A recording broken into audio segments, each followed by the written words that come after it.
Hi, wrestling fans. Thanks for clicking the dreaded D-Rose report. Hope you had a good weekend. Entertainment industry publication Variety has an article up today looking at the Muppets invading tonight's episode of WWE Raw from Atlanta. The article notes that 9 puppet characters are going to be on the show. 9. I'm on a count. Better be right. WWE executive Stephanie McMahon was quoted in the article as saying she's beyond excitement to see the Muppets interact with the WWE superstars tonight. They're just cloth. Stop it. There's said to be a lot of buzz among the WWE stars, divas, and crew that many of them are big fans of the Muppets. A lot of them doing whatever they can do to be featured in a segment on Raw with the Muppets. Representatives, by the way, from Mattel. If you guys are action figures, take note.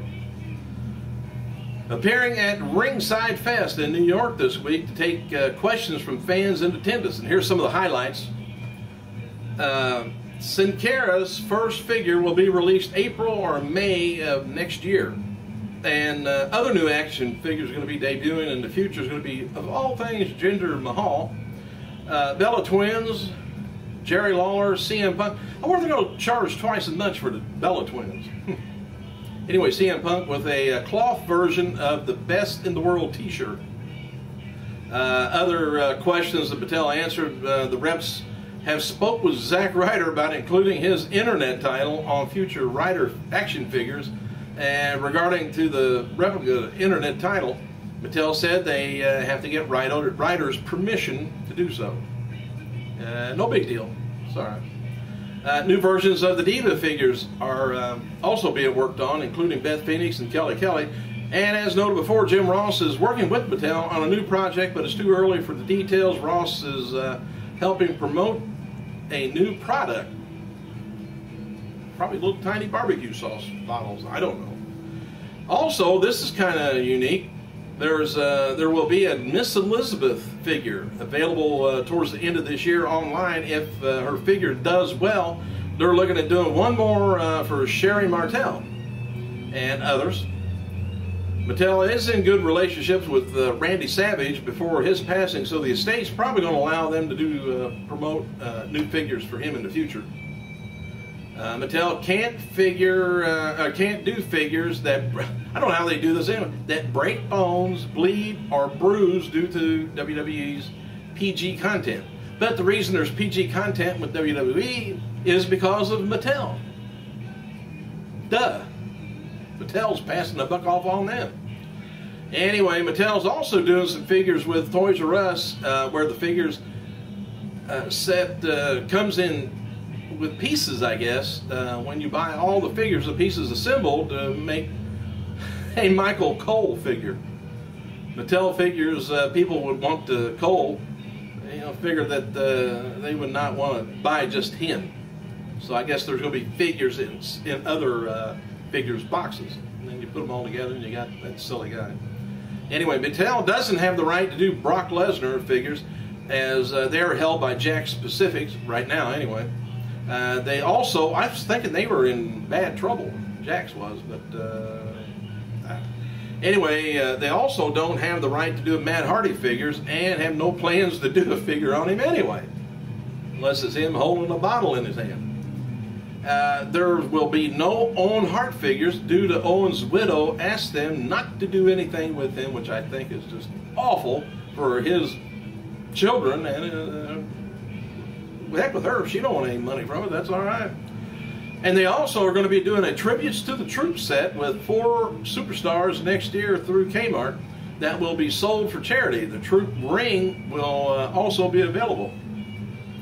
Mattel wants to do figures for Steve Austin's old ringmaster gimmick too, but WWE wants the figure to represent their iconic version, not the old version right now, which there wasn't too much difference other than he had $1 million belt back then.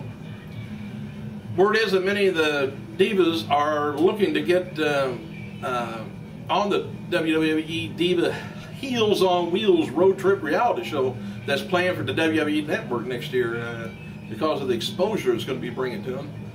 And they probably won't get bruised and beat up as much on that show.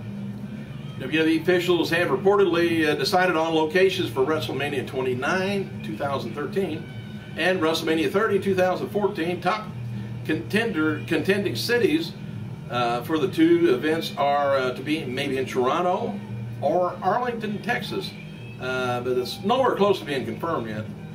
And officials briefly discussed locations for WrestleMania 31 in 2015 and WrestleMania 32 in 2016, with plans to really start working on the locations for them in January, February next year. Mick Foley, he's going to be returning to New York City the night of the WWE Survivor Series pay-per-view, November 20th, for a comedy show at the UCB Theater. The comedy show starts at 11:59 p.m., giving the fans just under maybe an hour from them to get from Madison Square Garden to the from the pay-per-view to the UCB Theater. Admission is only $5, I guess. I don't know what. I've never heard a review of his show yet. If anybody has seen Piper doing stand-up or him, let me know if it's any good. And noted earlier this month, WWE's registered trademark WWC Supercharged apparently is going to be a new show for the network.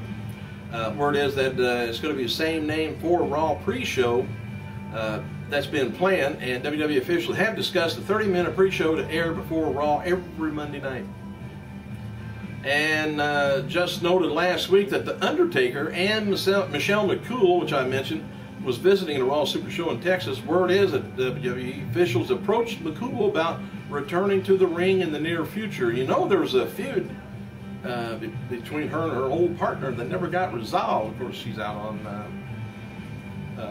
injury. Should be coming back soon. And wrestling legend Barry Windham was officially diagnosed with having a massive heart attack that he's currently in stable condition in a Florida hospital. They were saying strokes for a while. Either way, it's terrible. Regarding Booker T versus Cody Rhodes feud that we've been reporting on for a while, word is that it may take place Survivor Series pay-per-view. If not, expect Rhodes to be involved in traditional Reviver Series. Yeah. That's what happens after the Survivor Series is over. Anyway, after the elimination match, they'll probably get together and do the match. Hope it don't last long. And tonight's Halloween WWE show will take place from the Phillips Arena, Atlanta, Georgia, with the Muppets.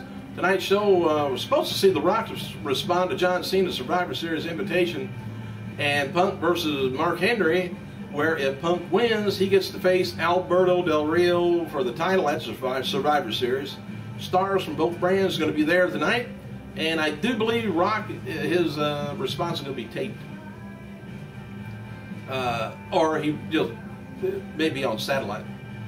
All right, former WWE performer Jacques Rougeau. Remember them? Rougeau brothers? One of them was I Am the Mountie. Anyway, he was diagnosed with prostate cancer Thursday, and reports the Quebec newspaper. Rougeau is 51 years old, was diagnosed with the disease after undergoing tests, but is undergoing further testing to reaffirm the diagnosis. Always get a second opinion. I do, and they always come back with, hell, you're ugly too. Said his prostate was the size of a grapefruit, and he has family history, I guess, of the disease. Rougeau, however, has also had problems with kidney stones and a contributing factor to the prostate. Jericho once again responded to a query about regarding his WWE return. He was asked Saturday on Twitter if he's going to be returning to WWE, and responded, "Still no plans right now." He said, "I think it was a dumb move on their part not to include him in WWE 12." Hacksaw Jim Duggan, he's going to be at the big event that's going to be taking place November 12th, Saturday, at the Courtyard Marriott LaGuardia. Hornswoggle, I can't believe this, follow through with a Muppet tattoo, promised to TMZ by getting Fozzie Bear, Gonzo, and Slater and Waldorf inked on his body, join Kermit, Miss Piggy, Animal, Bunsen, and Breaker Tats. He got the ink in honor of the Muppet show that's going to be, tonight. Maybe it'll wash off. Oh, here's some birthdays, by the way. Happy birthday to former WWF wrestler Alex the Pug. Well, anyways, the guy went by the name of the Pug, 42 years old, and Triple Crown champion Edge, 38 years old. The guy's name was Alex Portu. Anyway, also this would have been the birthday of three-time WWA champion Jackie Sato, would have been 53. And on this day in 2003, wrestling lost a big-time NWA world champion, Edward Carpentier, at the age of 84 years old. After retiring from the ring, Edward maintained an active and stayed active in the business, taking announcing jobs, also with Grand Prix wrestling, and later in the WWF, he was replaced by WWF role in 1992, after which he became more of a background figure in the business. He succumbed to a heart attack, his health having been failing for many years due to his acrobatic style. That guy had a hell of a leap to him, and I hate to say it, but that's kind of where I started watching wrestling, with Dick the Bruiser, Edward Carpentier, Antonina Argentina Rocca. In fact, I'm showing my age and I better quit. Thanks for clicking, you guys. I gotta go.